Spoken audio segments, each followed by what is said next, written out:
वापस स्वागत है आप सबका। मैं Vivek Bindra, motivation speaker, leadership consultant और बिजनेस कोच। मैंने पिछला वीडियो आपसे चर्चा किया ई कॉमर्स के विषय में। आज का वीडियो बड़ा जरूरी है आपके लिए, क्योंकि अब ई कॉमर्स इतना बड़ा होता जा रहा है, पूरी दुनिया में फैलता चला जा रहा है। इंडिया के अंदर अगले 3 साल में ये डबल से ज्यादा ग्रो कर जाएगा। तो प्रश्न ये है कि क्या आपने तैयारी कर ली है? मेरा प्रश्न ये है, जो भी आप बनाते हैं, आपका साथी, आपका दोस्त, आपके परिवार, आपके माता पिता, जो भी आप बिजनेस करते हैं ये करेंगे, क्या आप प्रिपेयर्ड हैं ई कॉमर्स पे अपने आप को ले जाने के लिए? अगर आप नहीं हैं तो इन 10 टिप्स का ध्यान दीजिए। मैं आप कुछ 10 बातें बताऊंगा आपको क्विकली, जिनको आपको ध्यान में रखना चाहिए ई कॉमर्स बिजनेस शुरू करने से पहले। पहला मेरा पॉइंट, की strengths of the market place. जो भी मार्केट प्लेस आप सिलेक्ट करने जा रहे हैं, अगर आप प्रोडक्ट बनाते हैं, आप चाहते हैं कस्टमर तक पहुंचे, तो जिस मार्केट प्लेस से आप बेचेंगे वो मार्केट प्लेस पॉपुलर कौन सी है? अमेजॉन है, फ्लिपकार्ट है, ईबे है, रियल एस्टेट के लिए अलग है। मैं अब उदाहरण दूंगा आपको सारे के सारे। हर तरह के प्रोडक्ट के लिए कुछ ना कुछ रिकमेंडेड मार्केट प्लेस होती ही है। जैसे हॉस्पिटैलिटी के लिए OYO rooms, Yatra, make my trip, go ibibo या ट्रिप एडवाइजर। हैंडीक्राफ्ट के लिए क्राफ्ट्सविला, एएफडे, it's handmade, saffron art, the India craft house. Foods के लिए food panda, Swiggy, Zomato, food cloud या इनर शेफ। ट्रांसपोर्टेशन के लिए पॉपुलर है redbus.com, ease my trip, ITDC travel, make my trip, Yatra. Property के लिए 99acres.com, मैजिक ब्रिक्स, रेंटमंत्रा.com, गुमट्री.com, फ्लैटमेट्स। अपैरल के लिए Jabong, Myntra, lime road, ShopClues या कूव्स।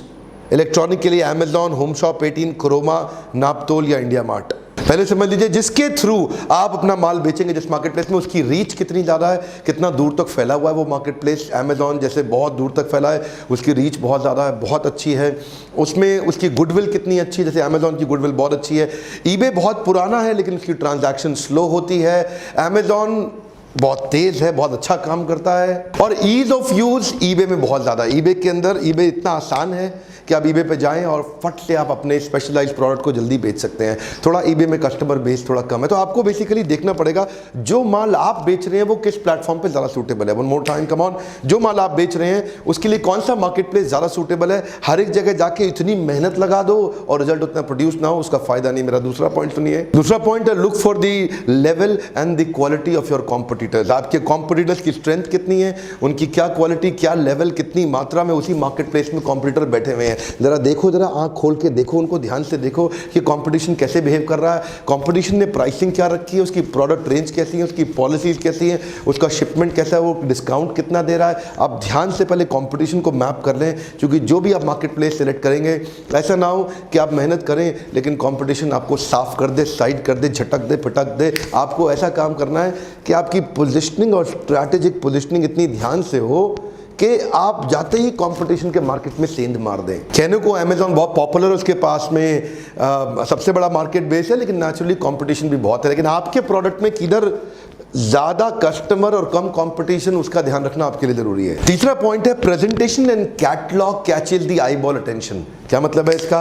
प्रेजेंटेशन और कैटलॉग का बहुत बड़ा रोल है, क्योंकि अब आपका कस्टमर आपके माल को छू तो सकता नहीं, हाथ तो लगा नहीं सकता, पकड़ नहीं सकता, देख नहीं सकता, क्वेश्चन पूछ नहीं सकता। अगर आपका प्रेजेंटेशन बढ़िया है ना, तो वो एकदम उन लोगों की, कस्टमर की आंखों में अटेंशन जनरेट कर देगा। अटेंशन होगा तो वो डिटेल में जाएगा।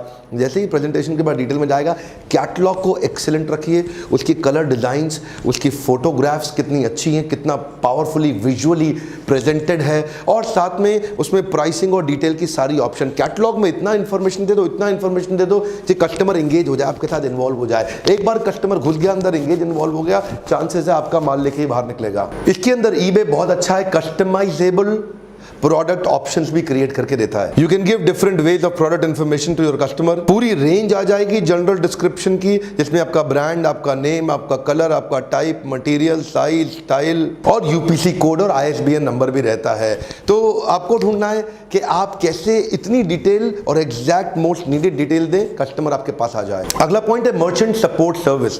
मर्चेंट सपोर्ट सर्विस का मतलब है वो मार्केट प्लेस जहां पे आप माल बेच रहे हैं, कहीं छोटे प्लेयर भी हैं, कहीं बड़े प्लेयर भी हैं, कहीं नीश प्लेयर भी हैं, कहीं एक्सपर्ट प्लेयर भी हैं। अब आप जिसके पास भी जा रहे हैं ना, क्या वो आपको मर्चेंट सपोर्ट सर्विस दे रहा है? क्या मतलब हुआ? मतलब आपको कोई सपोर्ट चाहिए होते हैं, आपको चाहिए उनसे इंटरैक्ट करना है, कितना तेज़ वो आपके साथ इंटरैक्ट करते हैं, आपकी डिस्काउंटिंग, आपकी पॉलिसीज, क्या वो आपके प्रोडक्ट को समझते हैं, क्या वो आपके प्रोडक्ट को ठीक से डिस्प्ले करते हैं, क्या आपके प्रोडक्ट के साथ में डिस्प्ले करने में आपकी पूरी मदद करते हैं। और अगर मेरा कस्टमर उस मार्केट प्लेस के पे जो प्रोडक्ट शोकेस्ड है उस प्लेटफॉर्म पे आकर के अगर मेरा कस्टमर उनसे कुछ पूछता है, इंटरेक्ट करना चाहता है, तो क्या वो मार्केट प्लेस मेरे कस्टमर को जल्दी से रिस्पॉन्ड कर रहा है कि नहीं कर रहा?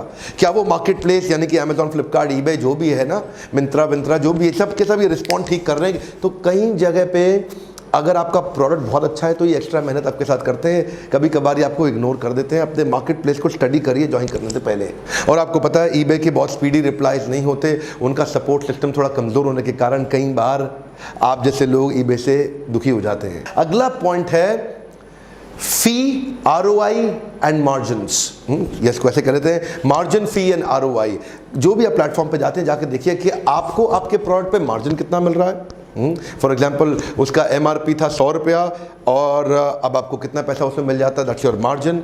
अब उसके बाद कितनी फीस वो चार्ज कर लेता है सामने वाला जो मार्केट प्लेस है, वो कितना फीस चार्ज करता है, किस किस प्रकार की फीस चार्ज करता है, रिटर्न पे क्या फीस चार्ज करता है, कोई कैंसिलेशन पॉलिसी या किसी और तरह की पॉलिसी है, कभी प्रोडक्ट अनअवेलेबल होता है तो कितने तरह की फाइन लगा देता है आपके ऊपर। और तीसरा पॉइंट, ओवरऑल ROI आपका किस में ज़्यादा अच्छा है? एक तो हो गया visibility which is called branding, और एक हो गया सेल्स जिसको बोलते हैं कैश पैसा। हाँ, एक से विजुअल व्यूअरशिप मिलती है और एक से फाइनल सेल्स होती है और कैश पैसा।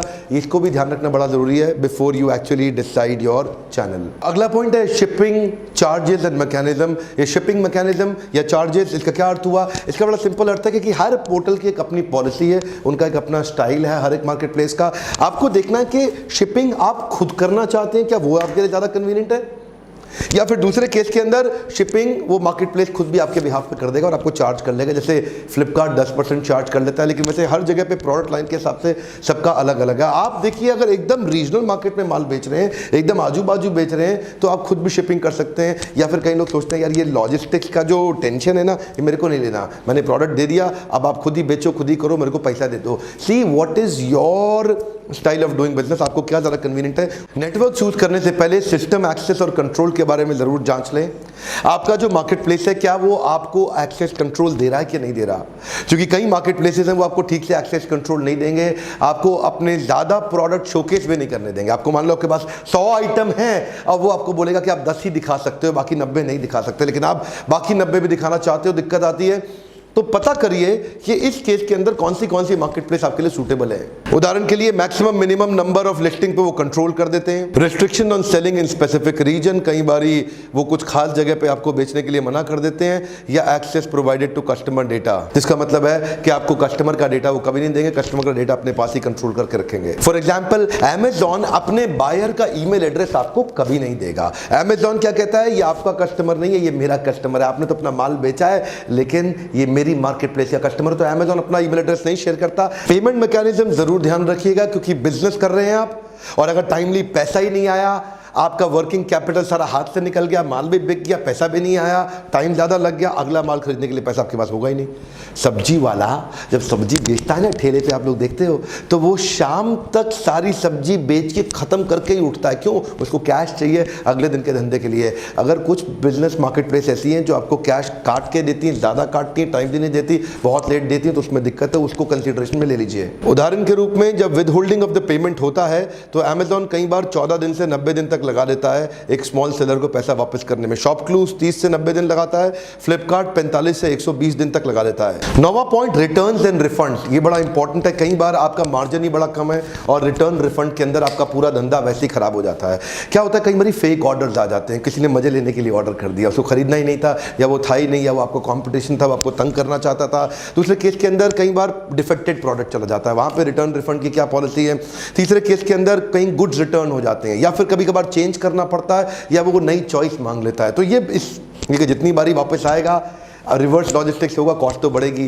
तो आपसे मार्केट प्लेस कितना चार्ज करता है, खुद कितना बेयर करता है, पूरी तकलीफ आप पे डालता है या खुद भी वो कुछ बेयर करता है, तो इसको भी डिस्कस करना उनके साथ जरूरी है। देखिए, रिवर्स चार्जेस और bearing of the sales return में फ्लिपकार्ट का तो हम लोग जानते हैं, कई बार ऐसा हुआ मेरे पहचान में भी, 2000 रुपए का माल, अगर वो माल वापस आया तो फ्लिपकार्ट 500 रुपए तो काट ही लेगा, और अगर किसी ने यूज करके वापस भेज दिया तो कई बार 1000 रुपए तक भी काट लेता है, विच इज अप टू 50%। इतनी बड़ी bearing of the sales refund charges जो है, क्या वो आपको अकेला करना पड़ता है क्या वो सामने वाला मार्केट प्लेस उसमें आपके साथ में कुछ कोलैबोरेट करके कुछ सपोर्ट भी क्रिएट करता है, महत्वपूर्ण है। 10वां पॉइंट है डिस्प्यूट रेजोल्यूशन प्रोसेस। इस प्रोसेस की तैयारी आपको पहले ही करके रखनी चाहिए। कई तरह के डिस्प्यूट अराइज होते हैं, चाहे वो कस्टमर के साथ हो या मार्केट प्लेस के साथ हो। इसके पेपर, इसके फ्रेमवर्क आपके रेडी होने चाहिए। इनफैक्ट लीडरशिप फनल में हमने सिखाया आजकल लोगों को, पार्टिसिपेंट को, कि लीगल प्रोसेस आउटसोर्सिंग भी किया जाता है। आप एक कंसल्टेंट अपने लिए, एक लॉयर रख लेते हैं एक छोटे बिजनेस हाउस के लिए, जो रिटेनरशिप पे आता है, आपसे 20-25 हज़ार रुपये महीना लेता है और आपके सारे लीगल फ्रेमवर्क्स में आपको बड़ी ताकत दे देता है। आप लीडरशिप फनल में आते हैं, हम हर प्रकार के पार्टनर्स आपके लिए क्रिएट कर देते हैं। आपको HR में सपोर्ट चाहिए, आपको लीगल में चाहिए, आपको IT में चाहिए, आपको डिजिटल मार्केटिंग में चाहिए, आपको फंड रेजिंग में चाहिए, आपको IPO निकालने के लिए चाहिए, आपको कोई और किसी प्रकार की मदद चाहिए, वो सब हम लोग करते हैं। इसके अलावा लीडरशिप फनल आप जानते ही हैं, पहले से ही जानते हैं, एक 6 महीने का पावरफुल शक्तिशाली प्रोग्राम, जिसमें आप अभी फ़ोन करके पता लगाइए, क्योंकि इसके प्रोग्राम की हमने फ्रीक्वेंसी थोड़ी कम कर दी है। आप पता करिए, ऐसा ना हो आपकी सीट्स आपके हाथ से निकल जाए, लिमिटेड सीट्स हैं। अगर ई-कॉमर्स पे आपके और ज़्यादा प्रश्न है, इसी नंबर पे फ़ोन करिए। किसी और प्रकार के बिजनेस क्वेश्चन के लिए भी इसी नंबर फ़ोन करिए। हमारे काउंसलर आपको काफ़ी क्वेश्चन के आंसर दे देंगे कि क्या आपको लीडरशिप फनल में आने का फ़ायदा होगा कि नहीं होगा। लाइक ज़रूर करा करिए हर एक वीडियो को, कई बार लाइक कम रहते हैं। क्या आप किस प्रकार के वीडियोज़ और देखना चाहते हैं, नीचे कमेंट बॉक्स में आप मुझे बताइए कि किस तरह के बिजनेस मॉडल पे आप अगला वीडियो देखना चाहते हैं। मेरा क्वेश्चन क्या है, किस तरह के बिजनेस मॉडल पे आप मेरा अगला वीडियो देखना चाहते हैं। क्योंकि ई-कॉमर्स बहुत बड़ा होने वाला है, मैं रिक्वेस्ट करूंगा इस वीडियो को शेयर करिए अपने आसपास सारे प्रिय बंधु, प्रियजन को, जिनसे उनको भी पता चल सके कि ई-कॉमर्स पे कैसे अपने बिजनेस को जल्दी से, तुरंत से सेटअप किया जा सकता है। हर बार वापस आने के लिए, हमारे वीडियोस को प्रेम पूर्वक देखने के लिए, चैनल को सब्सक्राइब, बेल आइकॉन हिट करने और करवाने के लिए आप सबका